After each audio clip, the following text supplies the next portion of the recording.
Assalamualaikum warahmatullahi wabarakatuh. Salam sejahtera bagi kita semua. Sebelumnya saya ingin berterima kasih kepada Bapak Afirafi SPD MPD selaku dosen mata kuliah Bahasa Indonesia yang telah memberikan tugas presentasi mengenai gagasan COVID-19. Baik, langsung saja saya mulai.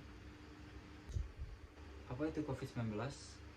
Coronavirus Disease 2019 atau yang lebih sering disebut dengan COVID-19 adalah penyakit menular yang disebabkan oleh SARS-CoV-2, salah satu jenis coronavirus.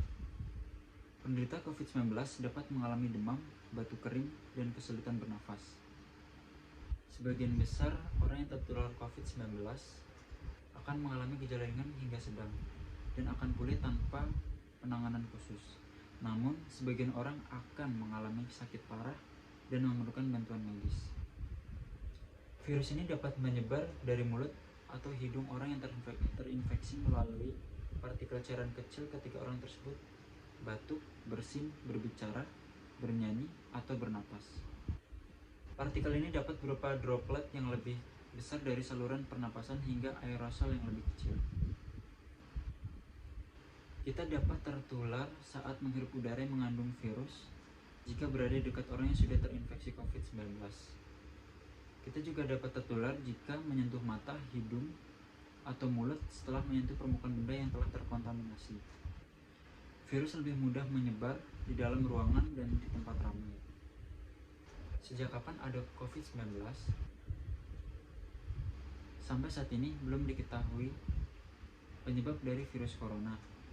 Tetapi diketahui virus ini disebabkan oleh hewan dan mampu menjangkit dari satu spesies ke spesies lainnya, termasuk manusia. Diketahui virus corona berasal dari kota Wuhan, China, dan muncul pada Desember 2019. Bagaimana cara mencegah COVID-19? Tindakan pencegahan untuk mengurangi kemungkinan infeksi antara lain tetap berada di rumah, menghindari berpergian, dan beraktivitas di tempat umum.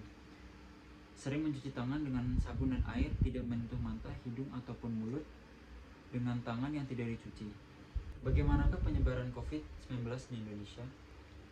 Di Indonesia, kasus COVID-19 pertama kali dilaporkan pada tanggal 2 Maret 2020 dengan jumlah 2 kasus.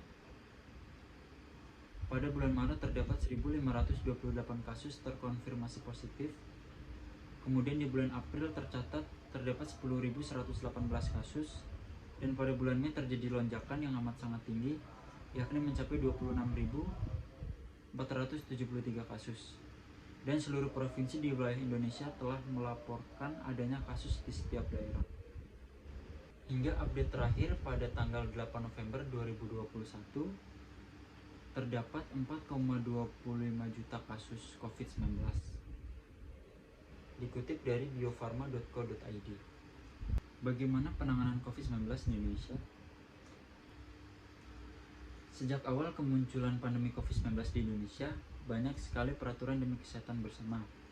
Dari yang awal hanya mengurangi intensitas kegiatan di luar rumah, kemudian menjadi adanya pembatasan sosial berskala besar atau PSBB, hingga pemberlakuan pembatasan kegiatan masyarakat atau PPKM, yang dimana dalam hal ini semua lapisan masyarakat harus bersama-sama menerapkannya demi terputusnya penyebaran virus COVID-19.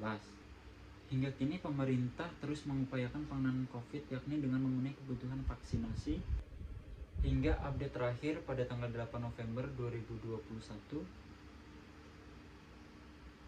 jumlah masyarakat yang sudah divaksin pertama mencapai 125.394.487 orang. Dikutip dari covid19.go.id.